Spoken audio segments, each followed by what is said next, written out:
What's up, dudes? Max here, and I got a pretty big update for you guys that like to kind of frequent the tournament scene, or you might be looking forward to it.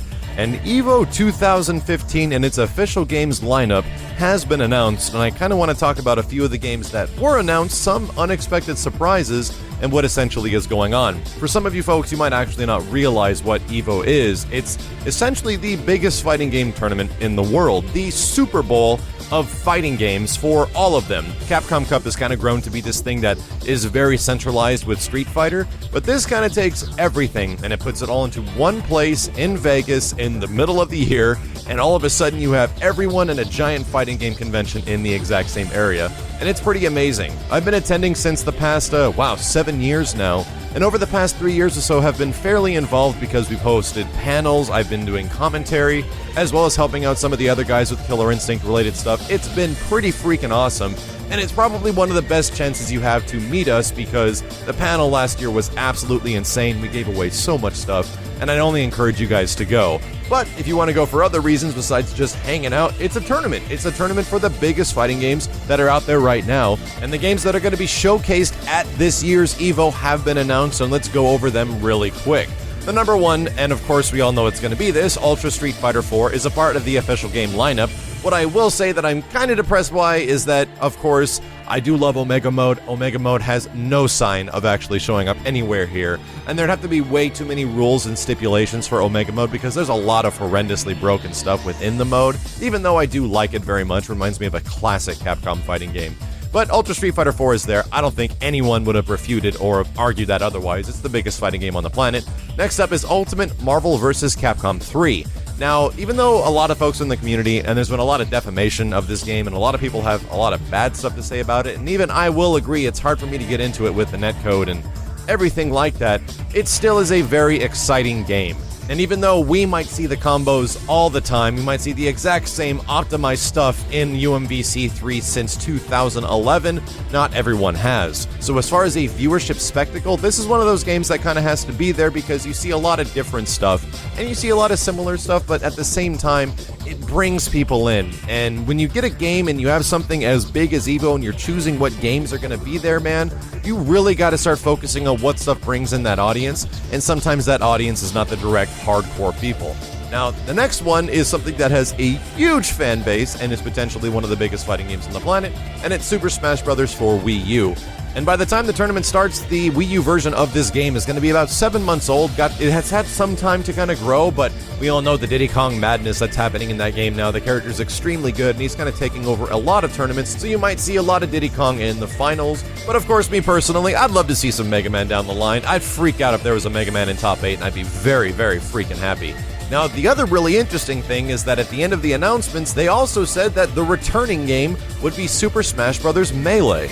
Melee is also going to be at EVO, and a lot of people are confused about this. A lot of people are kind of upset that it's taking up another game slot that could be there, but it makes perfect sense to me. Super Smash Bros. Melee had some of the biggest attendance as far as actual people joining in the tournament and paying to play, as well as viewership at home, so that's not something that you can just easily ignore. You just don't drop Smash Bros. Melee, especially with a game like Smash Bros. Wii U coming out, and you would normally think, well, the better one, the newer one is the better one and it replaces the old one. Absolutely not true. If anything, Super Smash Bros. Melee, in terms of that kind of game, is essentially the Super Turbo. Like, people are still playing Super Street Fighter 2 Turbo to this day. And even though it's not at EVO this year, Super Smash Bros. Melee still has that many people playing it, and there's so many people that are willing to join a tournament, which makes perfect sense to me. I don't know why people are upset. It's been kind of exciting. I think the Melee finals do run kind of long, so they might make an adjustment, but I'm really curious what the rule set is going to be for the Wii U version of Super Smash Bros., how they eventually go through it, and I do hope it's a two-stop kind of thing because, again, Super Smash Bros. Can take a little bit of time to actually get through, but either way, it's a good thing. The next one I'm extremely excited about, and I was kind of worried at the same time that it would not make it, but it's a new game. Of course it's going to make it, and it's a returning game. Guilty Gear Xrd is going to be there. Hallelujah! We're going to see a whole bunch of Faust, a whole bunch of Zato, and I'm not too surprised about that. But I do want to see some of the Japanese players come down, and I love Guilty Gear Xrd. I can't wait to see what people dive through with this game and figure out with some characters and show something off on the main stage, because that's some of the most exciting things, man. You get to see things in tournament that sometimes you've never seen before, and people are holding that stuff dear and in their pockets, so I'm really happy about Guilty Gear. Next up, of course, I'm happy about this one. Killer Instinct is making a return to EVO in 2015, and makes sense because the 2014 performance of KI viewership-wise was pretty good. It actually went fairly well. The finals were very well received. A lot of people really enjoyed it. There was a lot of variety and not the exact same characters, so it had a pretty good amount of viewership. And with Season 2, it's a practically brand new game. New characters are going to be out by the time the tournament happens. Season 2 is most likely going to be completed. So we're going to have a total of 16 characters, maybe 17, depending on how many are actually available at the time. And the game's going to be pretty big. There should be a lot of variety, and the thing I'm most curious about with the Killer Instinct tournament is if we're going to see those Season 2 characters kind of dominate the entire thing. I'd be kind of curious because right now some Season 1 people are sticking with Season 1 characters, but a lot of Season 2 characters seem extremely good, so we'll see how it goes. Other than that, Mortal Kombat X, of course, is going to be there. How would you even think it's not? Can't really say much about this other than that I'm not surprised. MKX is potentially the biggest fighting game of 2015, so it should be good, and it's going to be fresh, and I'm glad we're going to see a lot of this, because I don't think by the time EVO happens, we're going to have solid, absolute solid tier lists. There's going to be good characters, but there's going to be probably a lot of counters for stuff, especially considering one very important thing for Mortal Kombat X, the variation system, how one small tweak to a character can almost change everything. I'm looking forward to it.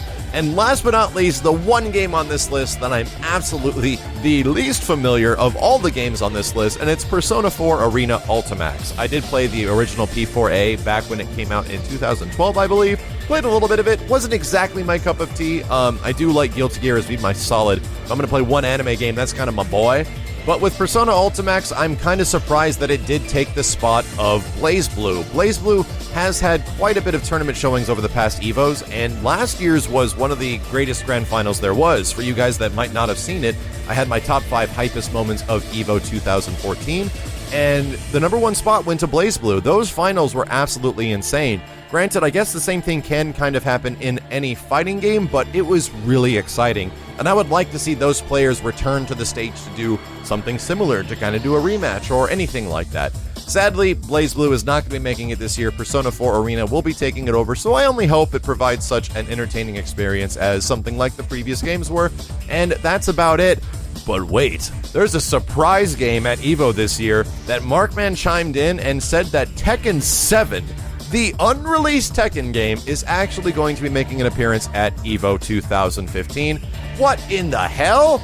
And I was just as confused as you guys were, but they are indeed bringing arcade machines to EVO so people can play Tekken 7. The Japanese players will obviously have a leg up with any opportunities that they've had to play the game, but there will be a showcase of Tekken 7. It will still be in development, sadly, and I don't think it'll actually have an official release by the time this does happen.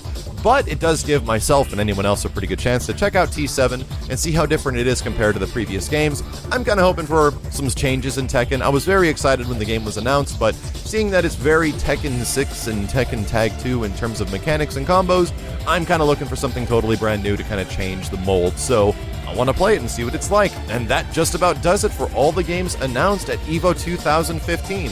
Like I said, guys, if you're out there, I highly encourage you to go to this tournament. I've had the wonderful opportunity to host panels at several of these tournaments, and every single time I give away a lot of free stuff. So I highly encourage you guys to go, and especially if you want to meet us or compete in some of these games, if it's your first tournament, it might be one of the best situations to do so. You're going to be going up against the best players, but at the same time, you're in Vegas. You're going to have fun, and I can't wait. EVO 2015 is going to be amazing. Thank you guys very much for watching, and what do you think about the games lineup this year? Was there one really big game in there that you were missing? I'm severely disappointed that Rise of the Robots isn't making it. It's total bullshit. My name is Maximilian, and I'll see you next time.